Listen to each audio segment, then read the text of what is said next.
जय हिंद। एक और हफ्ता बीता जहां पर मार्केट ने बड़ी उछल कूद करी, जहां पर मार्केट थर्सडे को ऊपर भी गया, फिर उसके बाद वापस नीचे आया एंड फ्राइडे को तो लिटरली फ्राइडे हो गया, फ्राई हो गए बुल्स। तो जहां पर back to back down, gap down और उसके बाद फॉलो अप भी मिला उस गैप डाउन का। बट इस बीच एक स्टॉक जो ब्रेकआउट दे रहा है, जिसमें लग रहा है कि और अपसाइड पोटेंशियल भी नजर आ रही है, उसके हम लोग टेक्नो फंडा एनालिसिस करने वाले हैं। टेक्नो फंडा एनालिसिस का बेनिफिट ये मिल जाता है कि यार ये जो स्टॉक ऊपर जा रहा है वो किस रीजन से जा रहा है और आगे तक क्या होगा वो हमें आइडिया लग जाएगा।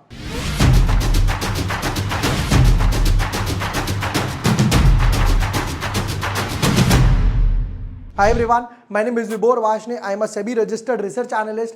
आज के वीडियो में एक और बढ़िया से टेक्नो फंडा एनालिसिस करने वाले हैं, जहां पर फंडामेंटल पार्ट भी देखेंगे, टेक्निकल पार्ट भी देखेंगे, लेवल्स भी देखेंगे। सीखने को बहुत कुछ मिलने वाला है। विदाउट वेस्टिंग टाइम अपने डीप डाइव करते हैं वीडियो में। But yes, before moving ahead, अगर आप न्यू यूजर हो या अभी तक चैनल सब्सक्राइब नहीं किया है, subscribe the channel, press the bell icon. जैसे ही मैं कोई वीडियो डालूंगा आपको ऑन द बोर्ड यहां मिल जाएगा। जैसे मैंने रिन्यूएबल एनर्जी के स्टॉक्स डाले थे, फिर उसके बाद मैंने ये स्टॉक का वीडियो डाला था, by this penny stock to make huge profits या गेन्स। तो हम लोगों ने इसके डिटेल्ड एनालिसिस करे थे। ये था रेलिगियर मैंने शेयर किया था 190 पे, और अभी 2 हफ्ते के अंदर ये देखो क्या एक बढ़िया सा रन अप आया। हम लोगों ने यहां पर ऐड करा था ब्रेकआउट और फंडामेंटल से, फिर 195 से लेकर अभी तक 230, ये ऑलमोस्ट 2 हफ्ते में 20% के रिटर्न्स दे चुका है। लास्ट वीक मैं मुंबई में था, अवेलेबल नहीं था, हम लोगों ने कोई वीडियो नहीं डाला, फिर वापस आ गए। अब एक और स्टॉक पे जो स्टॉक चूज किया है वो है टीटी लिमिटेड। जैसा कि आप चार्ट देख सकते हो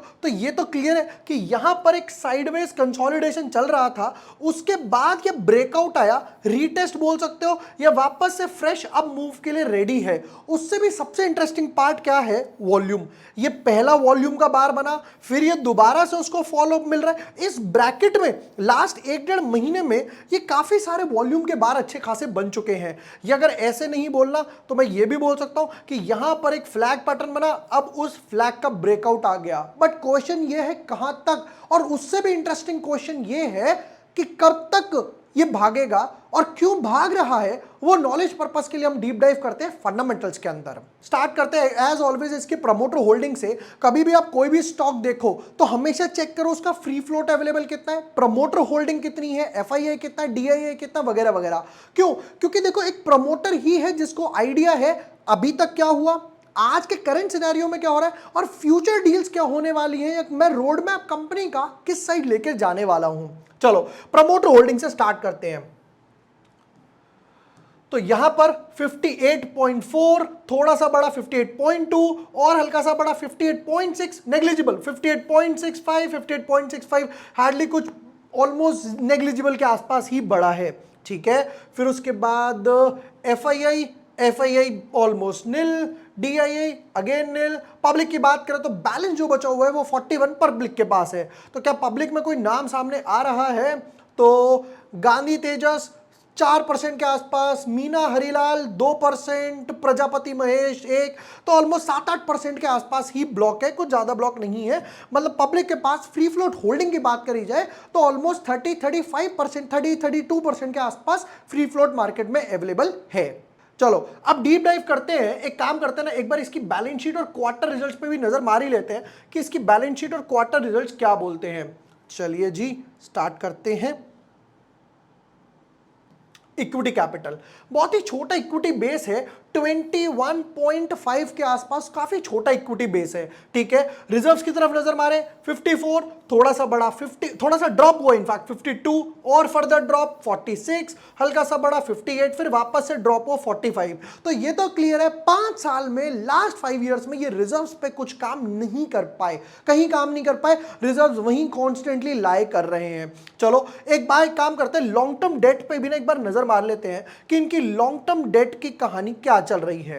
ये वाला कॉलम, लॉन्ग टर्म डेट देखने का ये फायदा है, कई बार क्या होता है शॉर्ट टर्म डेट जो होता है वो फ्री मिल जाता है, फ्री मिल जाता है एज इन उसकी कोई इंटरेस्ट कॉस्ट नहीं जाती। जैसे फॉर एग्जांपल मैंने अपने वेंडर को बोला मुझे रॉ मटेरियल सप्लाई करो, मैं उसके बाद पेमेंट करूंगा जब मेरा माल बिक जाएगा। अब रॉ मटेरियल वाला बोल रहा है यार चलो ठीक है, परमानेंट कस्टमर है, सप्लाई कर देते हैं। तो ये फ्री में सामने से माल आ गया या सामने से शॉर्ट टर्म में पैसा उठा लिया 2 दिन 4 दिन 10 दिन के लिए। बट जो लॉन्ग टर्म पैसा होता है, लोन में हो गया, डिबेंचर्स में हो गया, बॉन्ड्स में हो गया, इन सब चीजों पे जो पैसा लिया हुआ है उस पे एक फिक्स्ड कॉस्ट ऑफ इंटरेस्ट जाता ही जाता है। ठीक है, तो यहां पे अगर मैं नजर मारूं तो पहले था 164, हल्का सा रिड्यूस हुआ ऑलमोस्ट 10% के आसपास 147, फर्दर रिड्यूस हुआ 128 और रिड्यूस हुआ 89, इनफैक्ट और रिड्यूस हुआ 64। मतलब ये बोल सकता हूं 164 से 64 पे आ गए। 5 साल में 100 करोड़ का लोन तो इन्होंने कम कर दिया। ठीक है, रिजर्व्स इतने नहीं बढ़े, बट एक पॉजिटिव चीज निकल कर आई कि इन्होंने लॉन्ग टर्म लोन जो है अपना वो काफी हद तक रिड्यूस कर दिया है। ठीक है, इनफैक्ट शॉर्ट टर्म लाइबिलिटीज की बात करें तो शॉर्ट टर्म लाइबिलिटीज में भी वही चीज सामने से निकल कर आ रही है। टोटल करंट लाइबिलिटीज 156, 172, 161, 12, 103, ये भी काफी हद तक इन्होंने कम की है।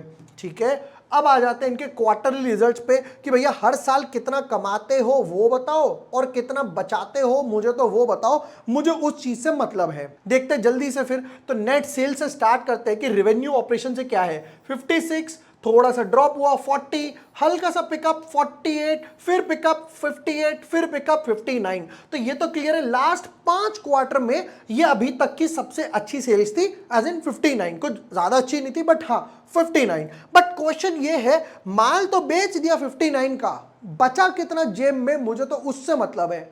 माल तो बेचते जा रहे हो, बेचते जा रहे हो, बेचते जा रहे हो, कंपनी लॉस में है, कंपनी कोई प्रॉफिट नहीं बना पा रही। यही वो रीजन था शायद जिसकी वजह से रिजर्व ज्यादा नहीं बढ़ पाए। ठीक है, नेक्स्ट पार्ट पर आ जाते हैं जल्दी से।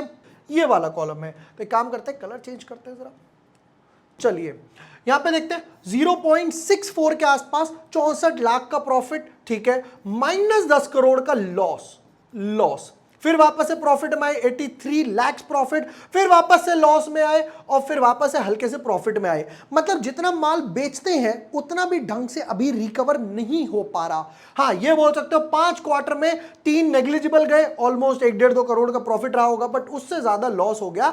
यही में भी एक रीजन है जिसकी वजह से कंपनी का अभी तक इफेक्टिव काम नहीं हो पा रहा, रिजर्व्स प्रॉपरली नहीं बढ़ पा रहे। अब फाइनेंशियल्स की बात करें, लॉन्ग टर्म लायबिलिटीज कम हो रही है, बहुत अच्छी बात है। रिजर्व्स पे डेफिनेटली कंपनी को रिजर्व्स बोला जाए, नेट प्रॉफिट बोला जाए, उस पे काम करना पड़ेगा। वापस आ जाते हैं, अपना चार्ट स्क्वीज करते हैं और देखते हैं क्या बन रहा है। ओ हो, तो ये पहला पुराना चार्ट है, यहां पर कहीं ब्रेकडाउन आया, फिर वापस से रीटेस्ट हुआ। एक काम करते हैं, चार्ट को क्लीन करते हैं और देखते हैं कि क्या स्ट्रक्चर चल रहा है। राउंड बॉटम पूरा करा, फिर वापस से नीचे की तरफ आ रहा है, तो क्या अब इसके अंदर होने वाला है। चलो मैंने चार्ट क्लीन कर दिया। स्ट्रक्चर अगर देखा जाए चार्ट का कि स्ट्रक्चर किस तरीके से चल रहा है, तो ये तो एक चीज क्लियर थी, ये एक अच्छी खासी रेजिस्टेंस थी, यहां पर ये एक अच्छी खासी रेजिस्टेंस थी, उसको ब्रेक करके बाहर गया है। ठीक है, जो पुराना चार्ट का स्ट्रक्चर था ब्रेकआउट वाला, जहां से ये वापस गया था, ये वो जोन थी। ये देखना, ये वो जोन है जहां से स्टॉक ने पहले कप एंड हैंडल बनाया था। ठीक है, यहां ब्रेकआउट दिया, एक बार ऊपर गया, वापस नीचे आया, रीटेस्ट किया, फिर वापस से ऊपर मूव दिया, फिर वापस नीचे आया, फिर रीटेस्ट किया, फिर वापस। तो ये तो क्लियर है कि समवट अराउंड ये जोन है 65 के आसपास। 65 के आसपास स्टॉक ने एक अच्छा खासा सपोर्ट बना लिया है। ठीक है, वीकली चार्ट की तरफ चलते हैं कि इसका स्टॉक का वीकली चार्ट किस तरीके से चल रहा है। ज्यादा जूम इन हो गया, थोड़ा और कम करते हैं। चलिए परफेक्ट। चलो वीकली चार्ट का स्ट्रक्चर भी सेम आंसर दे रहा है कि स्टॉक जब भी इस जोन में आया है, जब भी इस जोन में आया है, वापस से एक बार बाउंस करके गया, फिर नीचे आया, फिर probably kind of W pattern बोलना चाहो, डबल बॉटम पैटर्न बोलना चाहो, इस जोन तक एटलीस्ट ये आया पहला 110 तक, फिर अगर और देखा जाए यानी कि यहां पर इस तरीके से जब पहला इसने राउंड बॉटम कंप्लीट करा, फिर वापस से समवट अराउंड 140 के लेवल्स तक जाने के लिए ट्राई करेगा। कहीं ना कहीं 45-50% के आसपास एक अच्छी खासी अपसाइड पोटेंशियल नजर आ रही है। ये थे टीटी लिमिटेड के डिटेल्ड एनालिसिस, जहां पर हमने बैलेंस शीट देखी, जहां पे लॉन्ग टर्म डेट रिड्यूस हो रहा है, प्रमोटर होल्डिंग्स ओके लग रही है, क्वार्टर रिजल्ट देखा जहां पे मे भी हो सकता है आगे वाले 1-2 क्वार्टर अच्छे जाए, जिसकी वजह से वापस स्टॉक पिकअप कर ले। और भी कोई स्टॉक है जिसके लिए आपको डिटेल्ड एनालिसिस चाहिए चाहिए, लेवल चाहिए, कमेंट सेक्शन में उस स्टॉक का नेम कमेंट कर सकते हो। वीकेंड है, मैं और मेरी टीम आपको उस पर रिप्लाई करेंगे। वीडियो पसंद आया हो, share with your friends, like and subscribe. Thank you for watching the video. Lots of love.